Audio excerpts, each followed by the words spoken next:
नमस्कार। आज का विषय है सचिव कार्य पद्धति और आज हम पढ़ेंगे निगमित वित्त के स्रोत। पिछले वीडियो में हमने देखा था पूंजी के प्रकार के आधार पर वित्तीय स्रोतों के दो प्रकार होते हैं, स्व पूंजी और उधार पूंजी। उसमें से हमने पढ़ा था स्व पूंजी। स्व पूंजी का अर्थ, प्रकार, अंश, रोक कर रखी गई आय, यह हमने स्व पूंजी के अंतर्गत पढ़ा था और हमने उसी के अंतर्गत अंश, उसकी परिभाषा, विशेषताएं और उसके प्रकार देखे थे। तो अंशों के दो प्रकार होते हैं, यह भी हमने पिछले वीडियो में पढ़ा था। आज हम इस वीडियो में देखेंगे अंश के जो दो प्रकार होते हैं, समता अंश और पूर्वाधिकार अंश। उसमें से जो समता अंश होते हैं उसके बारे में आज हम पढ़ेंगे। तो समता अंश जो होते हैं इन्हें सामान्य अंश भी कहा जाता है। कंपनी अधिनियम के अनुसार समता अंश से तात्पर्य उस अंश से है जो पूर्वाधिकार अंश नहीं है।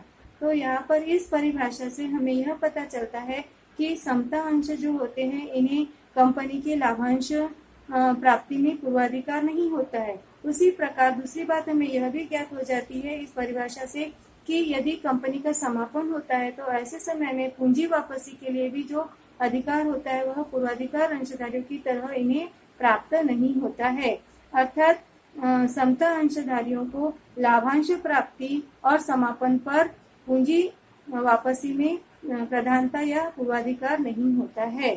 तो समता अंश जो होते हैं, ये समता अंशधारी जो होते हैं ये कंपनी के वास्तविक स्वामी होते हैं और वे अंतिम जोखिम को स्वीकार करते हैं। यदि कंपनी का समापन होता है तभी इसकी पूंजी वापसी का इसको अधिकार होता है और उसमें भी यदि सभी बाहरी देयताओं का भुगतान करने के बाद यदि कोई पूंजी बचती है यानी राशि कोई बच जाती है तो ही उसे यह राशि प्राप्त होती है। इसीलिए इन्हें अवशिष्ट दावेदार भी कहा जाता है, जिसे इंग्लिश में रेसिडुअल क्लेमेंट भी कहते हैं। उसके जो समता अंशधारी होते हैं उनको अनिश्चित दर से लाभांश प्राप्त होता है। यदि कंपनी को लाभ नहीं होता है तो इन्हें लाभांश प्राप्त नहीं होता है, इसीलिए इसे जोखिम पूंजी भी कहा जाता है। और इन्हें जो कंपनी के जो प्रबंधन का जो कार्य होता है इन्हें इनके प्रबंधन में हिस्सा लेने का भी अधिकार होता है और ये सामान्य सभा में उपस्थित रहकर विभिन्न निर्णय ले सकते हैं मतदान के द्वारा और इन्हें व्यवसाय चलाने के लिए अपने प्रतिनिधि चुनने का भी अधिकार होता है। जैसे कि संचालक मंडल, जो संचालक मंडल होते हैं यह अंशधारियों के द्वारा ही इनका निर्वाचन होता है कंपनी की सामान्य सभा में। अब ये जो संचालक होते हैं ये कंपनी का जो प्रबंधन है वह देखते हैं, क्योंकि ये समता अंशधारी यहाँ जो अलग अलग जगह पर फैले हुए होते हैं। दुनिया के किसी भी कोने में रहने वाला व्यक्ति किसी भी कंपनी के अंश खरीद सकता है, तो ऐसे समय में वह वहाँ पर रहकर कंपनी का संचालन नहीं कर सकता है। तो इसीलिए वह संचालकों की नियुक्ति करके कंपनी के प्रबंधन के लिए नियुक्त करके कंपनी चलाते हैं। तो समता अंश ये हो गया समता अंश का अर्थ और परिभाषा। अब हम देखेंगे समता अंश की विशेषताएं क्या होती है। तो पहली विशेषता है उसकी स्थायी पूंजी। जो ये अंशधारी होते हैं इन अंशधारियों को पूंजी वापसी का अधिकार केवल समापन के समय ही होता है।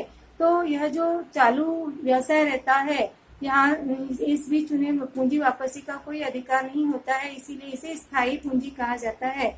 और जो पूर्वाधिकार अंशधारी होते हैं इन्हें जो पूंजी वापसी के समय भी पहले अधिकार पूर्वाधिकार अंशधारियों को दिया जाता है, इसीलिए इसे स्थायी पूंजी कहा जाता है। नंबर 2, दूसरी विशेषता है अनिश्चित अथवा परिवर्तनशील लाभांश।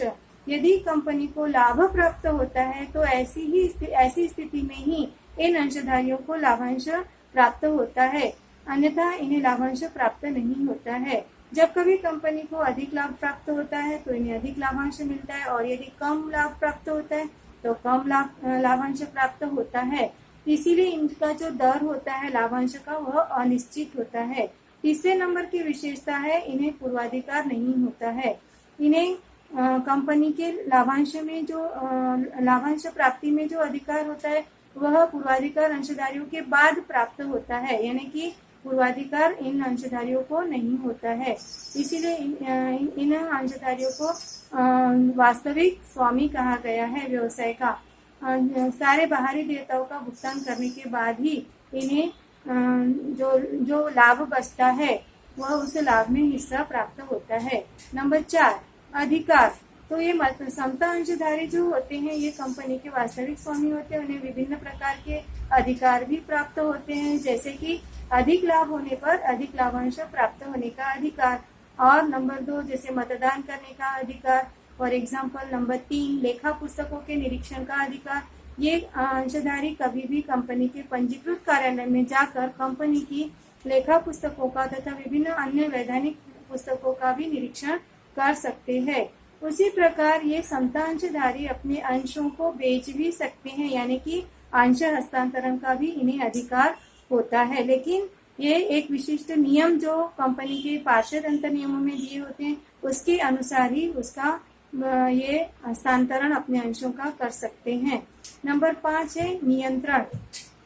कंपनी में जो कामकाज होते रहते हैं उसके लिए उसमें कंपनी के जो अंशधारी होते हैं उनके द्वारा ही निर्णय लिए जाते हैं। अब इसमें कुछ महत्वपूर्ण निर्णय होते हैं जो सामान्य सभा में उपस्थित होके ही उसके निर्णयों के आधार पर मतदान के आधार पर निर्णय लिए जाते हैं। यानी कि जो कंपनी के अंशधारी होते हैं इन अंशधारियों को कई बार अपने अंशों का मतदान का उपयोग करके वह कंपनी को नियंत्रित करते हैं। महत्वपूर्ण जो निर्णय होते हैं ये अंशधारी इन अंशधारियों के द्वारा ही लिए जाते हैं, इसीलिए कंपनी पर नियंत्रण इनका होता है। जिस अंशधारी के पास में ज्यादा अंश होते हैं वे अधिक मतदान कर सकते हैं, जैसे कि जिन अंशधारियों के पास में ज्यादा अंशों की संख्या ज्यादा है, यानी कि मेजॉरिटी जो अंशधारी होते हैं जिनके पास में ज्यादा अंश है तो उनको ज्यादा मताधिकार प्राप्त होता है। इसीलिए ये जो है मतदान करने का अधिकार जो होता है यह कंपनी को नियंत्रित करने में बहुत महत्वपूर्ण भूमिका निभाता है। नंबर 6 है जोखिम। कंपनी के जो ये समता अंशधारी होते हैं पूरी कंपनी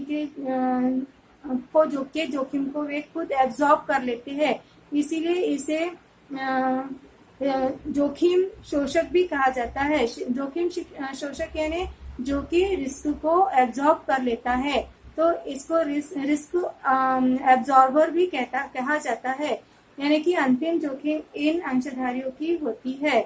नंबर 7 अवशिष्ट दावेदार। कंपनी के समापन पर कंपनी की संपत्तियों का विक्रय करने के बाद जो राशि बचती है उसमें पूर्वाधिकार अंशधारियों का भुगतान करने पर और बाहरी देयताओं का भुगतान करने के बाद यदि राशि बचती है तो इन्हें आखिरी में उस राशि पर उनका अधिकार होता है और वह भी उनके द्वारा भुगतान की गई, यानी कि दत्तक पूंजी के अनुपात में उनके अंशों पर भुगतान की गई राशि के अनुपात में इनको भुगतान आखिरी में बची हुई राशि का भुगतान किया जाता है, इसीलिए इन्हें अवशिष्ट दावेदार कहा जाता है। नंबर 8 है बाजार मूल्य। इन समता अंशों का बाजार मूल्य जो है वह इसमें भारी उतार चढ़ाव होते रहता है और इस कारण से वह बहुत सारे जो अंशधारी होते हैं उसका लाभ उठाकर वे लाभ कमाने की कोशिश करते हैं और उन्हें जब मूल्य बढ़ता है तो उसे बेच देते हैं और जब मूल्य कम होता है तो अच्छे कंपनी के अंश वे खरीद कर रख लेते हैं। कई बार इससे सट्टेबाजी को भी प्रोत्साहन मिलता है। नंबर 9 अंकित मूल्य।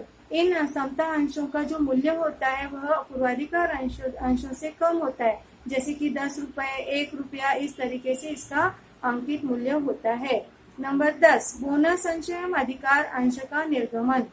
जो ये कंपनी के जो अंशधारी ये समता अंशधारी होते हैं इन्हें ही केवल बोनस अंश और अधिकार अंश प्राप्त करने का अधिकार होता है।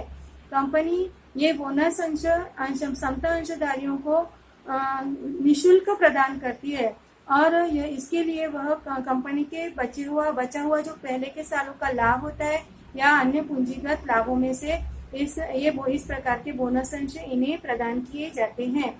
इसके बदले में यह कंपनी इसके लिए पैसा नहीं लेती है, इसीलिए इसको बोनस अंश कहा जाता है।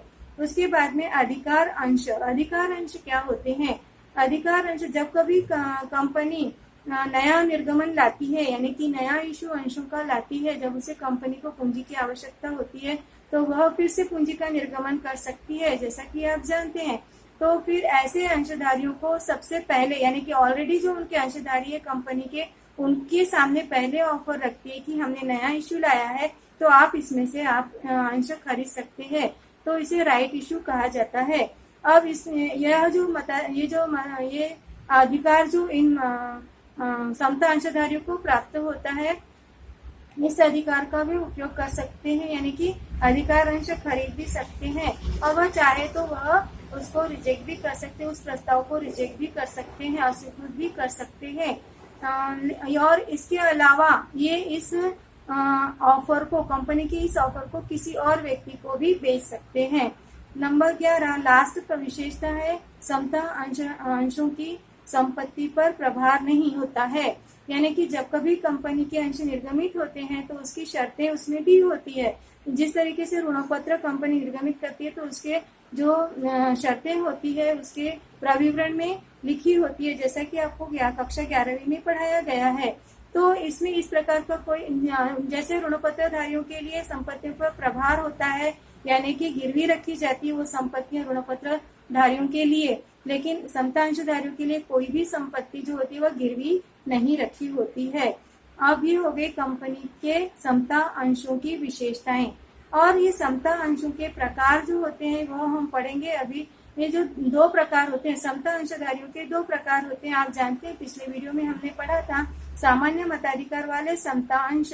सामान्य मताधिकार वाले समता अंश उन्हें कहते हैं जिनको चुकता या दत्त समता पूंजी में हिस्से के अनुपात में मताधिकार प्राप्त होता है।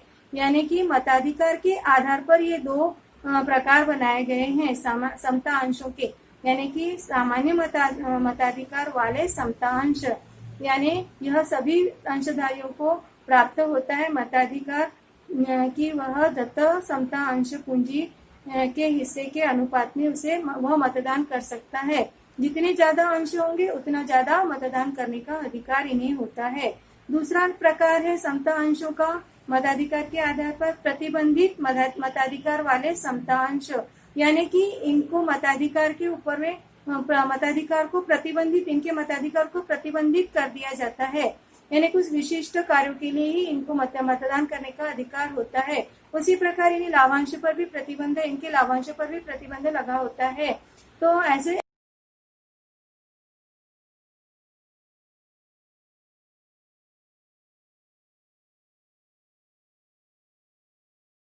है। तो आज हमने इस अध्याय में पढ़ा समता अंश के बारे में, समता अंश का की अर्थ, परिभाषा, उसकी विशेषताएं और उसके प्रकार। अगले वीडियो में हम पूर्वाधिकार अंशों के बारे में पढ़ेंगे। तब तक के लिए नमस्कार।